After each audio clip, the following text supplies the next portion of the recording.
Hey everybody, welcome to the special record store edition of the Mistook for a Swan emergency broadcast. Coming to you on a Saturday for a change. It is record store day. There's records, there's like vinyl, there's colored vinyl, there's remasters, reissues, rarities, nuggets, everything. Might even be some new music. Who the hell knows? Anything can happen. So, we're going to give you the lowdown on record store day. And then what you need to do is get out of your damn house, go down to your local record store, and buy some damn records. All right? We're coming to you from the Misty Mountains here. We're going to do the Misty Mountain hop back up to the studio and give you the lowdown on the record store day. All right. See you in a second. Drop the record. Well, hey, it is record store day. It's record store day 2020. Can you believe it? So we're doing our special Saturday edition of the emergency broadcast just for you, just so you know what frickin' records to buy today. So, record store, what the hell is it? So, started in 2008, I think. It was just, to honor the work done by independent record stores and to give them a little support. And it worked great, actually. It's like the best thing that ever happened to independent record stores is because it's a huge day for them. Started off kind of small, as you might imagine, but Metallica played on the very first one somewhere out in California. And, a few people, piled on and thought, okay, well, we'll release some records on Record Store Day. And pretty soon the whole thing snowballed. And here we are today. Normally it's in April, but because of all our COVID nonsense, this year it's not in April. It's in friggin' August. It's today. It's August 29th. Record Store Day 2020. Every year they nominate an ambassador. Like I think Pearl Jam was an ambassador for Record Store Day one year. I don't know what you need to do to become an ambassador. I mean, what do you need on your resume? Ethnomusicologist? That might work. This year, Brandi Carlile. So, Brandi Carlile. She's played with everybody. Willie, the old 97s, tons of original stuff. And, really a righteous gal. And she's got a new record that she's putting out for Record Store Day. Dig this. She's from Seattle, right? And she's doing Soundgarden, Black Hole Sun. Normally her stuff is kind of country oriented. It's a little slower tempo, a lot of it. And but yeah, this year Black Hole Sun. I can't wait because I love that song and just to see what she does with it because she's like I said, pretty cool lady. And if you don't know her stuff, here's your chance to run out to the record store and buy Black Hole Sun by Brandi Carlile. All right. Record Store Day, people like, colored vinyl. I was looking at what's going on with the colored vinyl. Apparently it's been going on forever. They even had like the old rolls, the old phonograph rolls, like with Thomas Edison. They even made some of those in colored vinyl. It's a promotional thing. It makes it stick out a little more. But man, it's apparently here's the deal, you record collectors. Sometimes people working in the record factories made unauthorized color vinyl records. So apparently there's like some weird splattery color vinyl Beatle records that just some dude in the record shop thought, let's make a blue one. Let's make a red one today. And then they just go in the sleeves. Nobody knows. And like, little Jimmy opens up his Let It Be album and, hey, this is red. What the fuck? So there you go. Get one of those and you can retire, I guess, because they're super collectible. Yeah. Records. Where would we be without records? What was your first record? I mean, I'm asking around. I got Selling in England by the Pound by Genesis. And she's lukewarm on it now, but she was big on it back in the day. I got Who's Next by The Who. He's still big on it. Killer by Alice Cooper. She's still big on it. And I love Killer. That's the greatest of all Alice Cooper records. There's actually an Alice Cooper live that's being released today on Record Store Day. So if you're a fan of the Coop, look for that one. Mine was December's Children. I remember I'm driving along the highway. I'm not driving. Fuck, I'm a kid. I can't drive. I'd be arrested. My dad's driving. I'm in the passenger seat. We weren't wearing seatbelts in those days. What the hell's up with that? Driving the old custom 500, 4,000 pounds of Detroit steel barreling down the highway in Edmonton, Alberta, and I hear "Get Off of My Cloud" on the radio, and my little tiny brain, childlike brain, was melted. And I said, "Dad, we need to stop at a record store. I need that record." So I don't think we did it that moment, but we did. I went and got that record, December's Children, still one of my favorites. The B-side of December's Children, it's got that song, She Said Yeah, which to me, that's like the first punk rock song. It is way too fast. It's an old R&B song by this guy, Larry Williams. She Said Yeah, but the Stones just crank it up, and that's like 1965 punk. I was corrupted from that point on, basically. It's their fault, okay? This is their fault, all right? Keith. Jeez, Keith. What are we going to do with Keith? Anyway, so the record store, it's like lots of reissues, stuff you loved back in the day, but it was not mixed that good. They remastered it. They're rarities, they're nuggets, like Lenny Kaye's Nuggets. And, stuff that was been sitting under a rock for like 20 years or 40 years. A lot of 40-year anniversaries this year. A lot of stuff that came out around 1980 is coming back out today. And, heaven forbid, there's even some new stuff like that Brandy Carlisle. That's cool. And there's a few other new releases as well as reissues. Like in Toronto, we had the great record stores. You had your Sam's and your A&A, the great granddaddy of all independent record stores in Toronto, Record Peddler. God bless Record Peddler. Holy smokes. I spent a good portion of my first few years here in Toronto going through record peddler. Yeah, you know that thing you do with records with your two fingers? I don't know if people know how to do that anymore. But it was like second nature to us. You just park yourself in front of a big pile of records and just go through them. And all of a sudden, what's this? I'll put that aside. Yeah. Since it's supposed to be supporting your local independent record stores, so I'm from Parkdale, okay, so I'm gonna promote some Parkdale record shops, and some things going on. You don't have to give a shit, but I'm a Parkdale patriot, so yeah, you go to your own record shop over there in Riverdale or over there in Holland or wherever the hell you're watching this. But here in Parkdale, we got the great, a very cool record shop up at Dundas and sort of where Dundas and Ronsey meet, called the Hollow Log. That's Gord Cummings. Great collection of records there. Really interesting collection of records. And dig this, you can also buy your pipes and papers and other paraphernalia. And that's not easy for me to say quickly. See, I got the hard part right, but I got the easy part wrong. Anyway, so yeah, Hollow Log, go up there. They've got some cool stuff. Down the street from there, She Said Boom. Always cool stuff and used stuff and new stuff. And they'll be selling you some record day stuff if you want it. And, of course, Soundscapes on College, that's a great one. Another little raunchy tidbit is, I don't know if you guys know, there's the old German shop on Ronsey called the Old Country Shop, and there's a local Parkdale documentary company, Back Alley Studios, I think it's called. They did a little documentary of the two old ladies who run it, and it turns out the two ladies who ran it were actually instrumental. They were in Sam the Record Man's success. They both worked with Sam. They came from Germany. They worked with Sam in the late 50s and early 60s, and they were like his right arm. They did everything for him. And then at one point, Sam wanted to expand some more, and he said to one of the gals, I want to make you manager of my new store.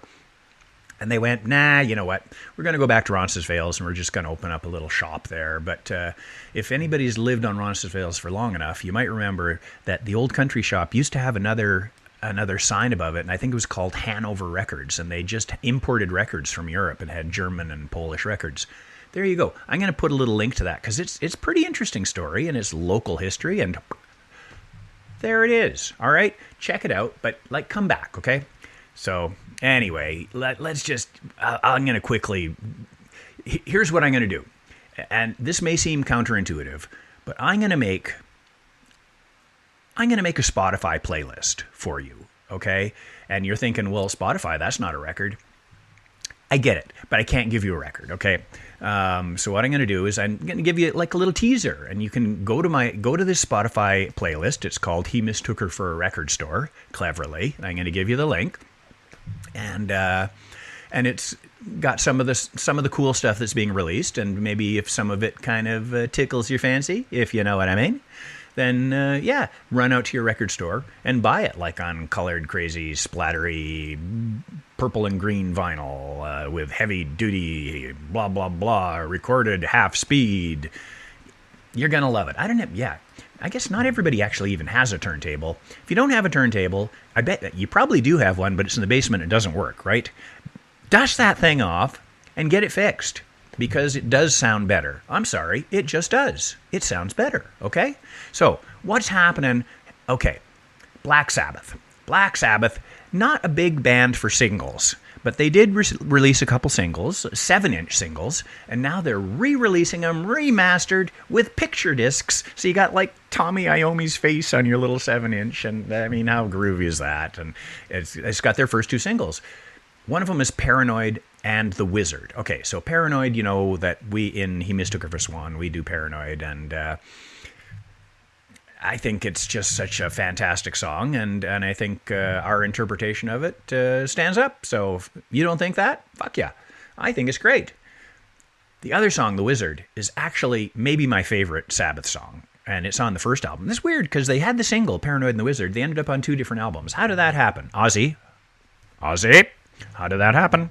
Anyway, it happened. So The Wizard, great, such a great song, eh? You know, it starts out with that harmonica, and then it's just got this great riff. The greatest thing about The Wizard is, you need to check this out. About 2 minutes into the song, I'd say 2 minutes and 10 seconds, they're just rocking away, Bill Ward's rocking away, and ping, there is one cowbell hit in the whole song. And it makes me smile every time I hear it. It gives joy to me. It makes life worth living. When I play that song all the way through, and I wait for that ping, little cowbell, one hit. Check it out, okay? Check it out. It's cool. I thought I was the only guy in the world that ever noticed it, but I went on the Book of Face the other day, and there's a few other people are going, this is the most judicious use of a cowbell in any song in the history of rock music. There it was. Okay. So, 210, check it out. Bert Jansch. Of course, he's dead. Sadly. But they're releasing a Live in Italy record that he did in 1979. I don't know anything about it except that it's 1979 and it's in Italy. I can't even get a track list. So I added a song onto my playlist from Avocet, which was a 1978 release. And I know that he's with Martin Jenkins, who's his other instrumental accompaniment guy. And Martin Jenkins was with Bert Jansch when he played The Edge in 80. So I figure, they might have done this song, Kingfisher, which is a great song. What else? The Cure, releasing their second album, 17 Seconds, on a picture disc. The Cure were pretty cool, eh? Especially, I remember when I just got the first album. I didn't even have it, actually. It was a friend of ours, and back in those days, we're all poor as fucking dirt, so we share apartments. And this lady, Lorraine, who's now a big rock star in New York City, she brought the first Cure album, it's the American release, The Boys Don't Cry, which I thought that was such a great, moody album. And so the second album was 17 Seconds, and it's got some cool songs like The Forest on it, and it's blah, blah, blah. So, yeah, listen to The Cure. They're great. Dr. John, Remedies, I think it's his third album. He's really into the voodoo, okay? So check this out. Here's what's cool. It's on what they call Mardi Gras splatter-colored vinyl. I mean, that's worth the price of admission right friggin' there. Fred Neil, okay, now here's something for us folkies, okay? Fred Neil, he did this great album called Bleecker and McDougall back, I don't know, what was it, like 65, I think. Fred Neil's a big guy in the New York folk scene. He's super influential. And so he's in there, he's recording this album, Bleecker and McDougall, and he is not having a good time. He's pissed off, and he walks out. He walks out of the fucking studio. He said, that's it. And I'm not into it, man. I'm not into it. So his buddy, Peter Childs, is trying to salvage the situation. He says, just come over to my place. Let's just come over to my place at 38 McDougall, and we'll play some music. And I guess this Peter Childs guy had a little Ampeg tape recorder there, and he turned it on. And Fred Neil was, he calmed down. He was too hyper in the studio. It was not good. So there he's with his buddy, and they're just playing tunes. And after that, I guess he went back to the studio and finished the album. So this little nugget, this little recording of Fred Neil just playing some tunes in his friend's living room is being released now as 38 McDougall. How friggin' cool is that? Now that is a folk rock treasure, and you should go out and get that. Golden Earring, okay, Radar Love. I love Radar Love. I want to play Radar Love in a rock band before I die, okay? So anybody listening out there, let's do that. Let's play Radar Love. I love that song. That is a great song. It's on 7-inch. It's somehow remastered. It's like marginally better than the copy you got when you were a kid. But here's what maybe you guys can explain to me. Apparently, it comes with a golden earring adapter. I Googled this. I guess there is such a thing as an earring adapter. What the hell does that mean? Anyway, Radar Love, it comes with a golden earring adapter. I'm flummoxed, okay? Flummoxed. If anybody knows what it is, tell me, okay? Just fill me in. Hawkwind, 1977, Quark, Strangeness and Charm. They sound like Roxy music. I mean, I'm not a huge Hawkwind fan, but they're kind of influential. I know if you're a big Hawkwind fan. They're re-releasing their 77 album. There you go. John Lennon, Instant Karma, 1970, coming out again, remastered, re-released, colored vinyl, blah, blah, blah. Great record. Kirsty MacColl, okay? Kirsty, she's, of course, famous for her work with the Pogues, but she had tons of cool solo albums as well. And they're re-releasing her 88, 89 record, Other People's Hearts, on clear vinyl. Clear vinyl.